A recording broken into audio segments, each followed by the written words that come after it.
And we're taking a look at the currency market now with Shireen Darmalingham, macroeconomic strategist over at Standard Bank. Shireen, thanks so much for joining us this morning. Well, let's get straight into it because it seems that any reprieve that the Rand had seen after the EU summit initially, very short-lived. Are you surprised at just how short-lived that reprieve was? Yes, indeed, Alishia. I'm a bit surprised. We thought that perhaps the Rand could hold on to its gains for a little while longer. But looking at the summit, really, it was a clear indication that there was a lot of disappointing facts that came out of that. Yes, it's true that they do. The Eurozone does have a roadmap for the future, but what they really do with that roadmap is the big question at the moment. They're not really turning all their talks into action at this point, and that's really putting pressure on the euro and in turn on the South African Rand as well. And that risks off environment has really continued into yesterday and this morning as well. So we could possibly see a further weakening in the local currency. Looking at things, we had the unit touch 829 overnight. What kind of trading range have you pegged out for the local unit against the dollar?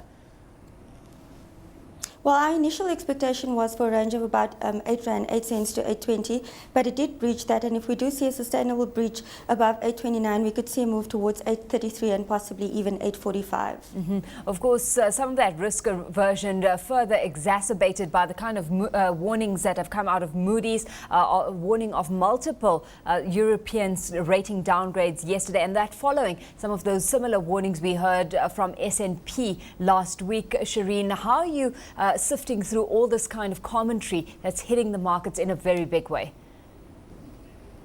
Well, that's definitely bad news, and the sentiment that's created around those comments yesterday out of Moody's is really going to put further pressure on the market as we head into the end of the year. So we really have to watch out what's going to happen over the next couple of days to see whether Moody's is really going to put those comments into action over the next couple of days and into 2012. Yes, it's going to be a very tough one to crack if we do see all 17 nations being downgraded, and the impact of that on the local, on the domestic economy is not really going to be very favorable, especially if you consider that at least about 30% of our manufactured exports goes to the Eurozone. We could see a pretty negative impact on our trade balance going forward. So it doesn't look very bright at this point. Looking at the economic calendar for the day ahead, we've got Germany's due index being anticipated at midday. What are your expectations on that front?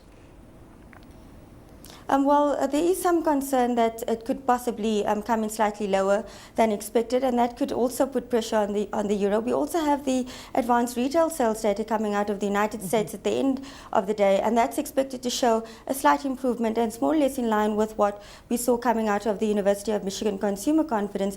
But it doesn't really jar with a number of other sentiment indicators, which shows that there's still some kind of pressure in the United States as well as the Eurozone. So it's going to be a tough day as we head towards the close. Of course, come 9:15 Central African time this evening, we're also expected to have that Fed press conference. Now, no policy change is being anticipated from the Fed, but as always, we've got the markets looking forward to the potential signs for future changes, and notably on how close we are to QE3. Shireen, your forecast in that regard?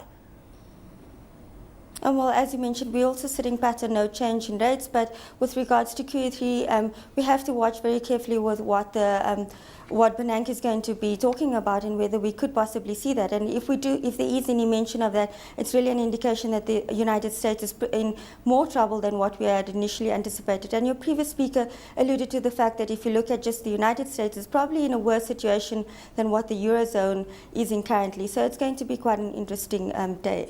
Well, let's leave it there. Thanks so much, Shireen, for your time this morning. Shireen Darmalingam is macroeconomic strategist over at Standard Bank.